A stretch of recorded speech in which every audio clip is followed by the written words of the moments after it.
اعوذ باللہ من الشیطان الرجیم بسم اللہ الرحمن الرحیم السلام علیکم ورحمۃ اللہ وبرکاتہ۔ ناظرین، آج ہم گفتگو کریں گے قرآن پاک کے آخری پارے کی پہلی سورہ نبا کے بارے میں۔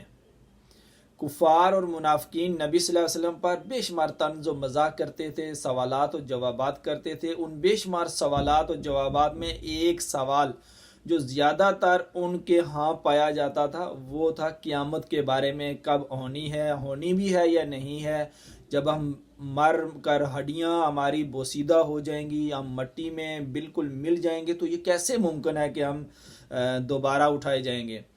اور کفار اور منافقین کے اسی سوال کو بنیاد بنا کر پہلی 2-3 آیات کے اندر اللہ تعالیٰ ان کے ان سوالات کو اٹھاتے ہیں اور پھر آگے ان کے جوابات بھی دیتے ہیں، اور اللہ تعالیٰ ان کے سوالوں کے جوابات اپنی پیدا کی ہوئی مخلوقات اور اپنی جو کریشن ہے اس کو بنیاد بنا کر دیتے ہیں کہ اگر وہ ان چیزوں میں اختلافات کر رہے ہیں تو ان کو کیا اس چیزوں میں اختلاف کرنے سے پہلے میری یہ بنائی ہوئی چیزیں ان کو نظر نہیں آتی۔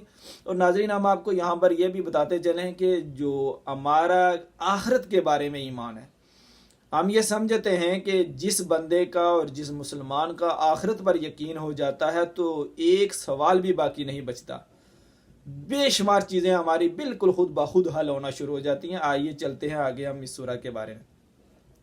اما یتساءلون، اللہ تعالیٰ کہتے ہیں یہ کس چیز کے بارے میں سوال کرتے ہیں؟ عن النبأ العظیم، وہ جو ایک بڑی برپا ہونے والی ہے اس کے بارے میں یہ سوال کرتے ہیں، اس کے بارے میں یہ پوچھتے ہیں۔ الذی ہم فی مختلفون، اس میں یہ اختلافات کرتے ہیں، قیامت کے بارے میں اختلافات کرتے ہیں۔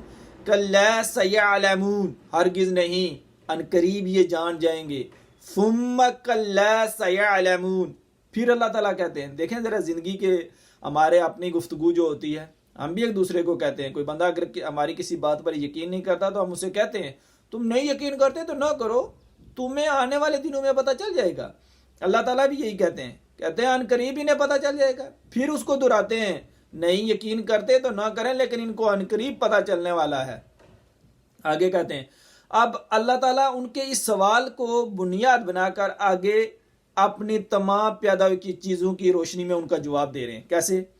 کہتے ہیں عالم نجعل الارض مہادا، یہ ان چیزوں کے بارے میں سوالات کر رہے ہیں اور اس پر یہ اختلافات کر رہے ہیں، کیا ان کو زمین پنگوڑا نہیں نظر آتی؟ میں نے ان کے لیے پنگوڑا بنایا ہے، میں نے ان کے لیے گود بنایا ہے۔ اور گود کا تذکرہ ہم اس لیے کرتے ہیں، کیسے سینے کے ساتھ جب بچہ اپنی ماں کے سینے کے ساتھ یا اس کی گود میں ہوتا ہے تو کیسے سکون محسوس کرتا ہے، اس سے اس کو خوراک بھی ملتی ہے، تو اسی طرح زمین سے بھی خوراک ملتی ہے، ہمیں سکون بھی ملتا ہے۔ اور پنگوڑے کا ذکر اس طرح کہ بچہ آرام سے اس میں سو بھی جاتا ہے، کبھی ادھر کبھی ادھر بھی ہو جاتا ہے۔ اللہ تعالیٰ کہتے ہیں کہ کبھی کہتے ہیں میں نے اس کو بچھونا بنایا، کبھی کہتے ہیں میں نے پنگوڑا بنایا، کہتے ہیں گود بھی اس کو بنایا۔ میخاد عربی میں گود کو کہتے ہیں کہ میں نے تمہارے لیے، ہم نے کئی بار پڑھا ہے، مہد سے لے کر لحد تک علم حاصل کرو۔ کہتے ہیں اللہ تعالیٰ کیا عالم نجعل الارض مہادا، کیا میں نے زمین تمہارے لیے گود نہیں بنائی؟ اب آگے کہتے ہیں، اور پھر کہتے ہیں والجبال اوتادا، جیسے پنگوڑے کے ساتھ پائے لگے ہوئے ہوتے ہیں تاکہ پنگوڑا ہی لینا، تو کہتے ہیں اللہ تعالیٰ میں نے زمین تمہارے لیے پنگوڑا بنائی، تمہارے لیے یہ گود بنائی، اور پھر اس پنگوڑے کو قابو کرنے کے لیے میں نے پہاڑ اس کے اندر گاڑ دیے، زمین کے اندر گاڑ دیے تاکہ زمین ہلے نہ۔ اور اس کا ہم نے مشاہدہ اس وقت کیا جب منگلا ڈیم بن رہا تھا، تو وہ ریت ڈال رہے تھے، مٹی ڈال رہے تھے، اور پھر اس کے اوپر پتھر اور پھر رولا پھیر رہے تھے، پھر اس پر مٹی، ریت اور پھر پتھر، پھر رولا پھیر رہے تھے تاکہ وہ جو پہاڑ تھے وہ زمین جو مٹی ڈال رہے تھے اس کو قابو میں کر لیں، اور پانی جو ہے نا وہ اگر صرف مٹی ہو تو وہ پانی مٹی کو لے کر بہہ جاتا ہے، اس لیے وہ اس میں پہاڑ ڈال رہے تھے۔ تو اس وقت ہمیں ذہن میں یہ بات بھی آئی کہ اللہ تعالیٰ نے یہ جو پہاڑ زمین میں، اللہ تعالیٰ کہتے ہیں یہ کیل ہیں زمین کے، جس طرح آپ کسی چیز کو لگاتے ہو، کیل ٹھوکتے ہو تاکہ وہ مضبوط ہو جائے، اس طرح یہ زمین کے کیل ہیں، یہ جو پہاڑ ہیں۔ اب دیکھیں ذرا ترتیب دیکھیں، کہا گیا عالم نجعل الارض مہادا، کہ ہم نے زمین تمہارے لیے بچھونا بنائی، والجبال اوتادا، ایسے ہی نہیں چھوڑ دیا، اس کو مضبوط بھی پھر کر دیا۔ پھر کہا وخلقناکم ازواجا، تم سب کے جوڑے بنائے، وجعلنا نومکم سباتا، اور نیند تمہارے لیے سکون۔ کیسے ہم تار و تازہ ہو جاتے ہیں، ایک دم فریش ہو جاتے ہیں۔ اب ذرا بات کی ترتیب دیکھیں، زمین بنائی، کس طرح؟ پنگوڑے کی شکل میں، ٹھیک ہے۔ پھر کیا کیا؟ اس کو قابو بھی کر لیا، اور پھر کیا کیا؟ تمہارے جوڑے بھی بنا دیے۔ پھر کیا کیا؟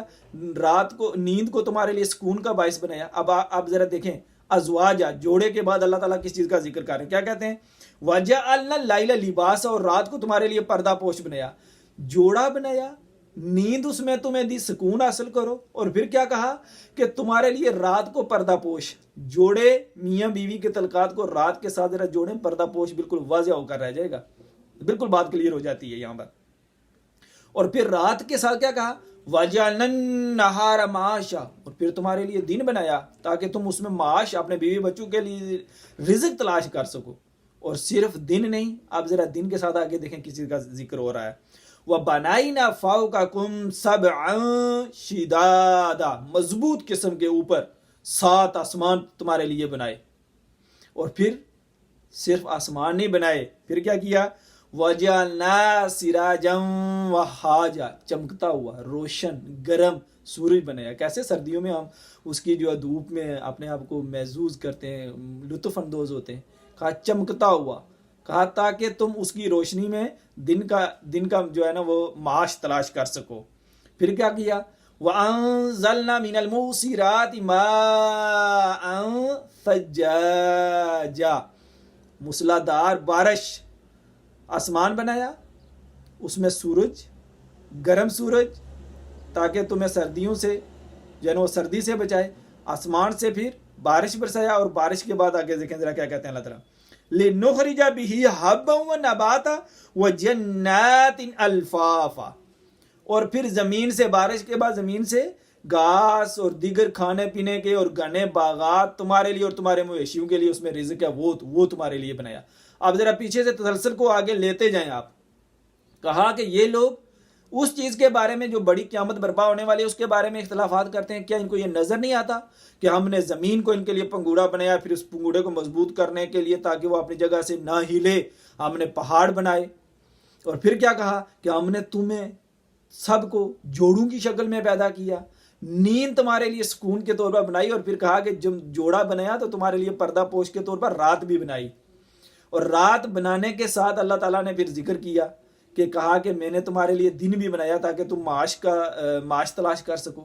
کہا اوپر صرف آسمان بھی بنایا، اور اس میں پھر معاش کے ساتھ پھر آسمان، اور آسمان میں چمکتا ہوا سورج، تاکہ تم جو دن اس کی روشنی میں، سورج کی روشنی میں تم معاش تلاش کر سکو۔ اور پھر کہا کہ آسمان سے بارش برسا کر تمہارے لیے رزق بنایا۔ یہ ساری چیزیں تم دیکھنے کے بعد بھی اختلافات کرتے ہو، سوالات کرتے ہو، طنز و مزاح کرتے ہو، ٹھٹھے کرتے ہو۔ کہا یہ چیزیں ٹھٹھے نہ کرو، آنکھیں کھولو، شعور کی آنکھیں کھول کر ان چیزوں کو دیکھو۔ اور یہ جو ایمان ہے، جو آخرت کا ایمان ہے، اگر یہ بندے کا پختہ ہو جائے تو ہر چیز آسانی کے ساتھ حل ہونا شروع ہو جاتی ہے۔ اب اس چیز کے بارے میں جس کے بارے میں وہ سوالات کرتے تھے، جو شروع کی 3 آیات ہیں، آگے اللہ تعالیٰ اس کا تذکرہ کر رہے ہیں کہ وہ کیسے برپا ہوگی، وہ کیسے آئے گی۔ کیا کہتے ہیں؟ کہتے ہیں نبی صلی اللہ علیہ وسلم کو کہتے ہیں کہ ان کو رہنے دو، یہ اگر سوالات کرتے ہیں تو رہنے دو۔ کہتے ہیں ان یوم الفصل کان میقاتا، اس فصل کا یعنی فصل یعنی اس دن کا ایک وقت مقرر ہے۔ اب دیکھیں اللہ تعالیٰ کہتے ہیں کہ ان کو کرنے دو سوالات، یہ چیزیں دیکھنے کے بعد بھی اگر ان کو شعور اور عقل نہیں ہے تو ان کو سوالات کرنے دو، اس کا تو ایک دن مقرر ہے۔ میں تو نہ تو ان کے کہنے پر پہلے لا سکتا ہوں، نہ ان کے کہنے پر بعد، وہ تو ایک دن فکس کیا ہوا ہے میں نے۔ اب ہوگا کیا اس دن؟ یوم ینفخ فی الصور فتأتون افواجا، سور پھونکا جائے گا، لوگ ایک دم نکلنا شروع ہو جائیں گے۔ پھر کیا کہا؟ وفتحت السماء فکانت ابوابا۔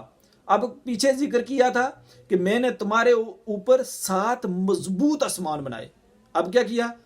وہ مضبوط آسمان پھٹ جائیں گے، اس کے دروازے سارے کھول دیے جائیں گے۔ اور پھر آگے کیا ہوگا؟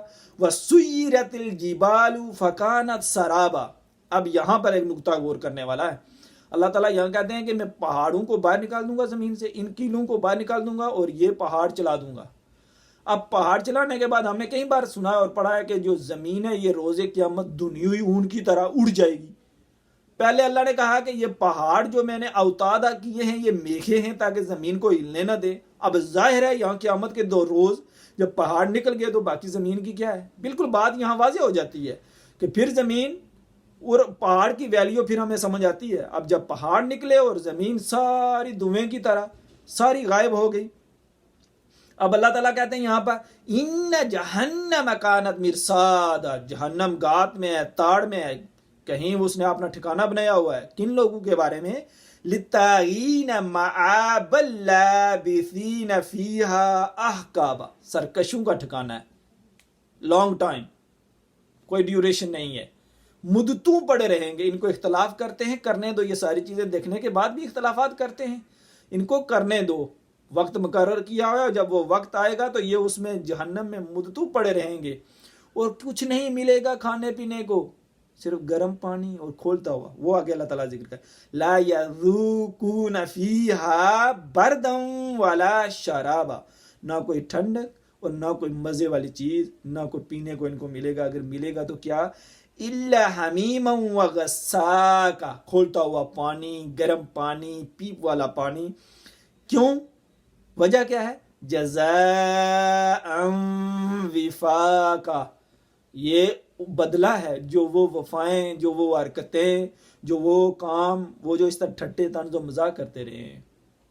ناظرین یہ آدھی صورت ہم نے پڑھی ہے، انشاءاللہ کہیں پھر موقع ملا تو باقی بھی صورت آپ کے سامنے ضرور رکھیں گے. آپ کے جو کومنٹ ہیں، آپ کی جو رائے ہے ہمیں ضرور دیجیے گا، جہاں ہماری کوئی غلطی کوتاہی ہے اس سے بھی ہمیں ہماری رہنمائی فرمائیے گا. ہم آخر میں یہ بات کہنا چاہتے ہیں کہ اگر ہمارا قیامت پر ایمان پختہ ہو جائے تو ہم سمجھتے ہیں کہ ہماری نسلیں سدھر جاتی ہیں. اللہ تعالیٰ سے دعا کرتے ہیں کہ ہمیں جو قیامت کا ایمان ہے، جو جز ہے، اس پر پختہ ایمان رکھنے کی توفیق بھی عطا فرمائے اور ہمیں جہنم سے بھی بچائے، ہمیں اپنی رضا کا طلبگار بنائے. وآخر دعوانا الحمدللہ رب العالمین. بہت شکریہ.